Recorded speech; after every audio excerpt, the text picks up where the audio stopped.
بابا او بابا بابا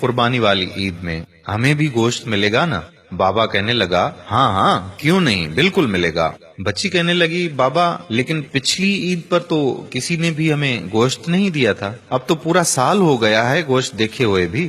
بابا نے کہا نہیں شازیہ، اللہ نے ہمیں بھوکا تو نہیں رکھا نا، میری پیاری بیٹی، ہر حال میں اللہ کا شکر ادا کرنا چاہیے۔ ڈاکٹر صاحب قربانی کے لیے بڑا جانور لے کر آئے ہیں اور ماسٹر جی بھی تو بکرا لے کر آئے ہیں نا، ہم غریبوں کے لیے ہی تو قربانی کا گوشت ہوتا ہے، امیر لوگ تو سارا سال گوشت ہی کھاتے ہیں۔ خیر، آج عید قرباں پر مولوی صاحب بیان فرما رہے ہیں کہ قربانی میں غریب مسکین لوگوں کو نہیں بھولنا چاہیے، ان کے بہت حقوق ہوتے ہیں۔ شازیہ کا باپ بھی نماز ادا کر کے گھر پہنچ گیا۔ گھنٹہ بھر انتظار کرنے کے بعد شازیہ بولی کہ بابا ابھی تک گوشت نہیں آیا۔ بڑی بہن رافیہ بولی چپ ہو جاؤ شازی، بابا کو تنگ کیوں کر رہی ہو؟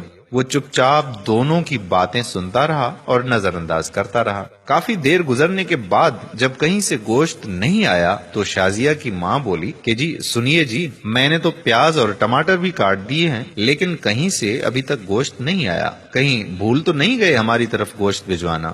آپ خود جا کر مانگ لیں۔ باپ بولا کہ شازیہ کی ماں تمہیں تو پتا ہے آج تک ہم نے کبھی کسی سے کچھ مانگا ہی نہیں، اللہ پاک کوئی نہ کوئی سبب پیدا کرے گا۔ دوپہر گزرنے کے بعد شازیہ کے اصرار پر پہلے ڈاکٹر صاحب کے گھر گئے اور بولے ڈاکٹر صاحب میں آپ کا پڑوسی ہوں، کیا قربانی کا گوشت مل سکتا ہے؟ یہ سننا تھا کہ ڈاکٹر صاحب کا رنگ لال پیلا ہونے لگا اور حقارت سے بولے پتہ نہیں کہاں کہاں سے آ جاتے ہیں گوشت مانگنے، اور تڑاخ سے دروازہ بند کر دیا۔ توہین کے احساس سے اس کی آنکھوں میں آنسو آ گئے اور بوجھل قدموں سے چل پڑا۔ راستے میں ماسٹر جی کے گھر کی طرف قدم اٹھے اور وہاں بھی وہی دستے سوال۔ ماسٹر جی نے گوشت کا سن کر عجیب سی نظروں سے دیکھا اور چلے گئے۔ تھوڑی دیر بعد باہر آئے تو شاپر دے کر جلدی سے اندر چلے گئے، جیسے اس نے گوشت مانگ کر بڑا گناہ کر دیا ہو۔ گھر پہنچ کر دیکھا تو صرف ہڈیاں اور چربی۔ خاموشی سے اٹھ کر کمرے میں چلے گئے اور خاموشی سے رونے لگے۔